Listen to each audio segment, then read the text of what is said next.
this was like an era for a bit. I don't know if you really know about this, but where PTs would kind of like approach girls that were into the gym and they'd offer to PT them a bit for free, for content and whatever. Yeah. And I was doing that for a few different PTs. No problem with that. Obviously, I was meeting PTs, learning stuff. I was happy, they were happy. And then I kind of just beat it one day, and I was like, these people are getting credit for my work. Like, what I'm doing. Like, do you know what I mean? Like, people are saying they want to look like me for these PTs, but yet I've made myself look like me. It's not them that have done it. They're just using you for content. Yeah, so I was like, this is scam. I should be doing this right now. And I think that was kind of when the ball started rolling, where I was like, could I be a PT? And I was only like 18 at the time. And I think I had looked into it about the advanced learner loans. Again, I do not come from money at all. So any money that I was putting into PT, like I did have to save or get on loan or whatever. And then that's what I was saying before about it just come up. And I was like, right, there we go. And again, I think I just caught it at the right time where it wasn't a full-on trend. I do feel like it did kind of start the ball rolling where everyone was kind of, becoming a PT one after the other. Anyone who went next minute, everyone was a PT, and I was like... Did you notice, I was speaking about Origin before with the adverts. I noticed, so it was mainly girls that they were doing it to, but Origin would basically sponsor so many like influencers to get their PT qualification. And I was thinking at the time, I was like, if they weren't offered that for free, there is no chance on this earth they were going to pay to become a PT. Maybe a few of them would. I'm not saying all, but I think there was so many people that just got a qualification, and I'm like, why? Like, do you actually want to be a PT? Yeah. And it's like, it has to be that passion, isn't it? 100%. Like, because for starters, it's a self-employed job at the end of the day. You've got to put the work in, otherwise you don't get paid. But going back to it as well, so like, obviously, I think we've both had the stick for having the fitness Instagram accounts. But you look now, so many people that took the mick out of me back then now either have a fitness account or on their personal account they post, I'm in the gym, or I'm like, wow. Like, I've had my account since the start of 2018, so I'm like 5 years deep in it. And actually, going back to it, you said you look at your memories when it comes up on the stories. I think it came up the other day that we'd like followed each other for like 3 years or something, so that timeline's about right as well. I always look, I'm like, how long have I known some of these people for? And I'm like, no, Tasha for 3 years. But the amount of people that come up to me and go, saw your video, and I'm like, but 2 years ago you were taking my car. Oh my God, like, babe, you're smashing it. And I think, they've now got PTs or something in their post, like they've got a PT somewhere else, but they're also posting all the time on their story, and I'm like, you're doing exactly what I was doing 5 years ago. So I think people just grow up as well, like obviously in college and things like that, we were like 16 to 18, just times change, but it is funny. I do think I've always been more like set in like my ways, like ahead of a lot of people that are my age, and that's not in a anything. I just think just the way that I've been brought up and stuff. I've been brought up very, very like self-sufficient. Like, do your own stuff, work hard for what you want to do. You're not going to be given anything for anything that you want. You have to go there because I said, sometimes I think you can kind of get comfy in your own environment, and people don't push to grow, out of, like we said before, the norm of going to college, going to uni, getting a 9-to-5 job. And I think it takes a lot of courage, I'm not going to lie, to put yourself out there on the internet. Oh, massively. Like, sometimes I feel stupid. I'm recording myself in the gym and I think I look stupid.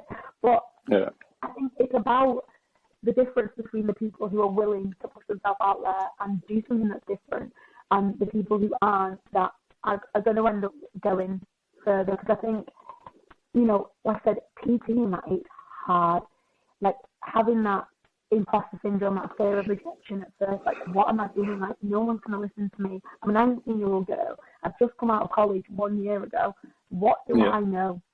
And trying to convince someone who, most of the time, people who have PTs, especially the ones that are older, you know, they're successful, they've got money, they're sorted.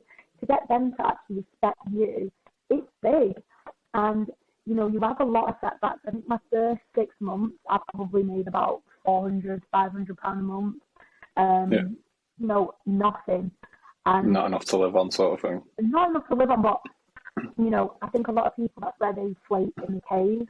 And I think that's a big negative is that the industry, it's full of people. Most PTs don't last, really, do they? Yeah, it's that quick thing again, that quick. And you know what? My first year of business, it wasn't good. I didn't pay any tax on my first year because I did not earn nothing. So I think it's important, you know, like I said, keep pushing. And, you know, it's not about them quick things. It's about building the foundation. And, you know, if we hadn't done all them years on Instagram and done all them stupid posts in lockdown in the garden, I probably wouldn't be where I am now. And I probably look back and think, oh, that's embarrassing. But the reality is, all that stuff, all this time and this consistency that I've put in to building what I have now. And like you said, most people, they don't have that same passion, that same drive. And that's the ones that do fall off, and they do unfortunately fail. And it's a shame because we see it all the time, you know, like the OGs of my gym, which is weird that I'm even like an OG now because everyone's moved on. But we'll see people come in a couple of months, they'll go, why do you have clients and I don't? Well, because me, I've been doing X, Y, Z. Put the reps in, you know, putting the reps in, and that's what you've got to do. I'm laying it out on a piece of paper for you. This is the recipe. You don't want to follow my recipe, that's fine. I'll take your clients that you could have had. You know what I mean? Yeah, well, that's the thing. You know, it's cutthroat. But I always say it: work hard, and it will come back to you. I've always, you know, thought too much about, should I be doing this different? Should I be doing this different? Should I be doing... The reality is, work hard. Honestly, things will repay you, especially in this job. I say it all the time when people ask me for advice on how to get into PT. Just put in every single day. Put into yourself. Put into the job. Put into the industry, the people around you, and making sure that you're a good person. You're honest. You're genuine. You know, people relate to you. Don't be fake. Don't lie. Don't try and be somebody that you're not. And you know, you can't fail. It's foolproof. You cannot fail if you do them things. Yeah, exactly. Now, I know that you've got a pretty busy schedule today, which is why we're on the podcast pretty early. So I think we'll finish off with a few little tips and tricks for newbies in the gym. Newbies like just fresh? Either fresh or people that have been out the gym for a while. Right, okay. So what you want to start? You do one and then I'll go. I'll let you go as the guest. Focus on the basics. TikTok is overcomplicated. Don't always listen to what you see on TikTok. The basics are where you're going to thrive. So always, like Penny George mentioned, the form videos on YouTube, they're your ones. We don't want to be watching stupid workouts on TikTok. Do this, do that. Watch my form videos as well. Yeah, George has some good form videos as well. We don't want to overcomplicate things by following, you know, really, really complicated workouts with back extensions and I don't even know. I don't even have to. It's the ones where they're like balancing on all sorts and doing 3 different exercises in one. It's like just do a lunge or push press. No, like just focus on getting a good foundation and a bit more confidence with your lifting. So your basic lifting, deadlift, hip hinge, any hip hinge, any, I don't know, deadlift. Get comfy with it. A squat, a push, and a pull. That's what you need. Go in there, watch your form videos on a squat, a hinge, a push, and a pull, and there you go. There's about 10 to 15 exercises that you could do, and you'd be absolutely fine for the rest of your life. One I'll add to that one is form over weight as well. I see a lot of, especially young lads, like groups of young lads in the gym, all trying to sort of outlift each other, and that is not what you want to be doing. And like sometimes I'm like sort of like looking away because I'm like, you're gonna drop that weight and you're really gonna hurt yourself in a second. But yeah, all the form time. overweight, because if you're lifting a weight that's too heavy, your form's going to go, and then you're not going to be targeting the muscle that you are intending to target with that exercise. So, really important. I'd rather anyone do a lower weight with the best form, and then not only that, you can add to it by controlling it. You can add to the amount of time under tension by slowing down your eccentrics. You can throw some quarter reps in there as well. Like, there's so many things that you can do to get more out of a lower weight than just adding weight all the time to the bar. Love that. I love that. I'll let you go for another one. Oh, another one. Okay. Yeah. We'll try for 2 or 3 each. Yeah. Yeah, no problem. Don't be afraid to, again, like I said, look stupid. I think you cannot grow, like I said, if you stay in this box.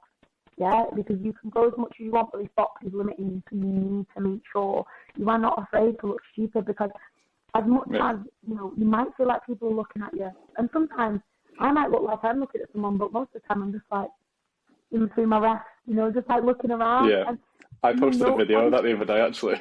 Yeah, sometimes I'm just like, rest, what do I do? Awkward.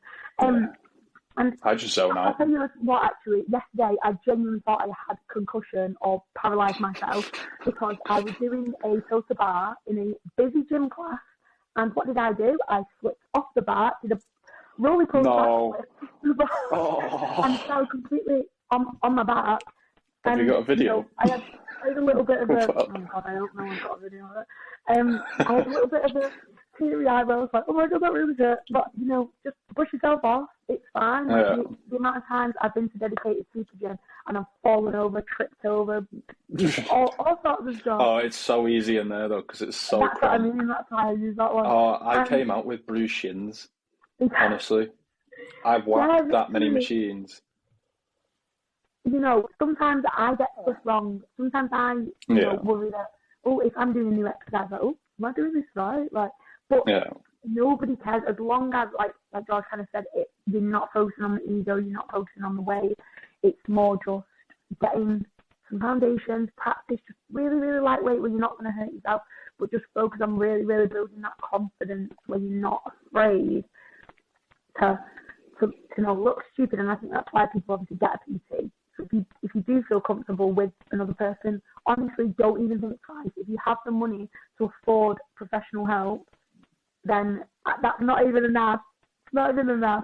Just little plug. Just do it. It can be anyone, a PT in your local gym, an online coach, someone who's going to guide you through so that you feel more confident in what you're doing. But that's the biggest thing. Just be confident in yourself and don't be afraid to look stupid.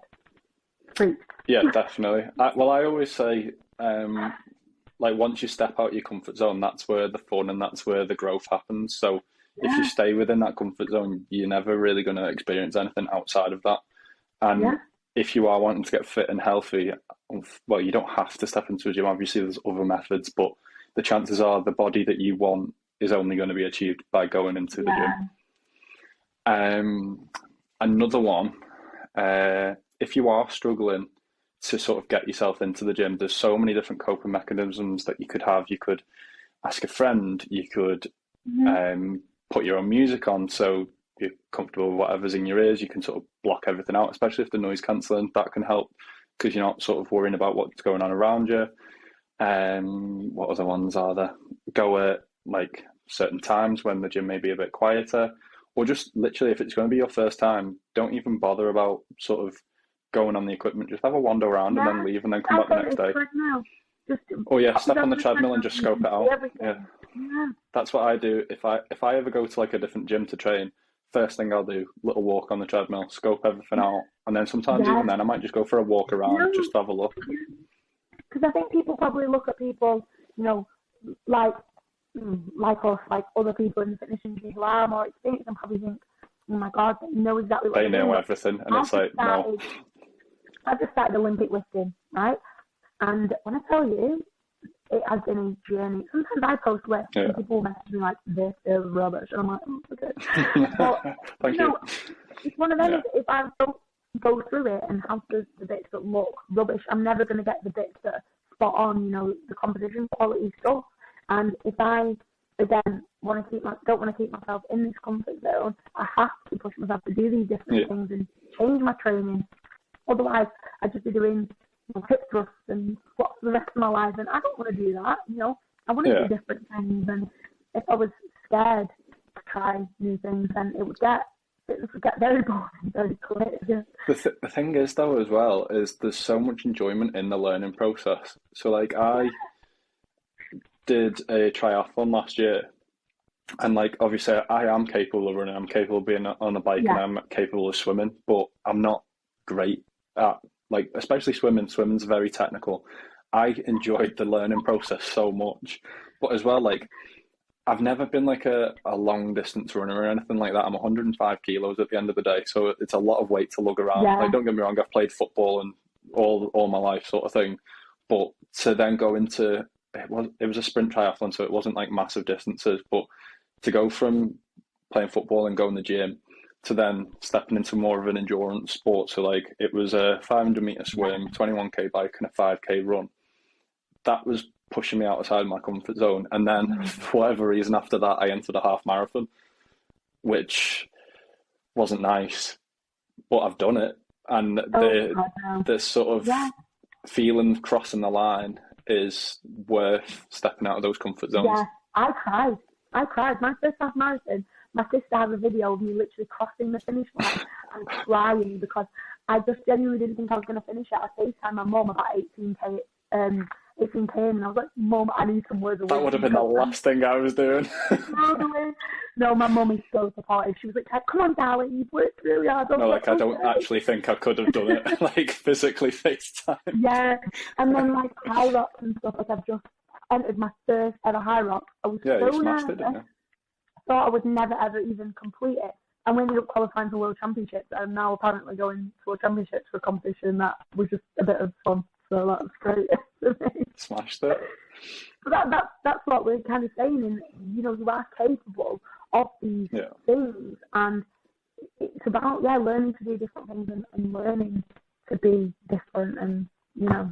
Yeah, like I was queuing up for the pool to get in for the triathlon. And obviously the triathlon build is pretty slim because obviously it's more endurance. I turned up in my bloody tri-suit, stood there, and everyone's looking at me like, what the hell are you doing here? And I was like, it's just one of those things. But yeah, you definitely just got to push yourself out of that comfort zone, I think. 1,000,000%. I am conscious of the time. I know, I'm so sorry. I'm so busy with work, which is obviously a great thing, but doesn't leave me much room for exciting stuff like this. And I do wish I had more time to do something like this, or do, you know, my own podcast. But I'm struggling. I just, hired somebody to come on board with me at the start of the year. And I always thought, oh God, I hope people don't think I'm like lazy or anything like that. But literally, like, the workload, I think, again, people don't realise it's massive. It's so much workload because it's not just the hours that you're putting in the gym, it's everything else. Yeah, there's the content, designing people's plans, keeping up with check-ins. Yeah. It's not just a half an hour session in the gym. Yeah, no, 1,000,000%. But I suppose we wouldn't do it if we didn't love it, would we, George? Exactly. So we will get you back on again, and we'll have another chat because it's been really good. And I think there's been a lot of different topics. Got to see what the people of the internet, you know, are. Yeah, we'll have to put some question stories up and see what people want to hear about. Well, I can't wait to rewatch it as well. I think it'll be interesting. Yes, it will be. You can judge yourself on how you've done. I feel like it's okay. I do feel like I spoke a lot. No, you've been fine. I feel like I did speak a lot, but that's just what I'm like. I just talk and talk. You did warn me before. I did warn you. I said, I'm going to talk a lot. I said, I will. Want to get me on something. No, I think there's been a lot of useful information for people to listen to. So thank you very much for coming on. Good, I'm glad. As long as, obviously, you enjoyed chatting to me and any viewers out there enjoyed listening to our rambles, I'm sure there'll be a lot of good feedback. I know. Well, have a lovely Saturday, George. And thank You you so too. much again for having me on. Honestly, I do really appreciate it. I've really enjoyed just like talking about my experience and stuff like that. It's been really, really good and nice to hear somebody else's opinion and that they've gone through like similar stuff that I have. It's nice to like put things into perspective, and obviously it's nice for people who might not be as into the gym to listen to how we perceive it as well. Exactly. It's been great. Thank you very much for coming on. And No worries. if you've been watching on YouTube, drop it a like, and if you're new, subscribe, and I will see you in the next one. And follow me on Instagram, Tasha. That's it. I'll put all your details in the show notes below. Thank you so much, George. Thank you very much for watching part 3 of the podcast. If you'd like to see more clips of the Big Lad podcast, click right here. If you're new, subscribe. And if you enjoyed it, make sure you drop it a like down below. Thank you.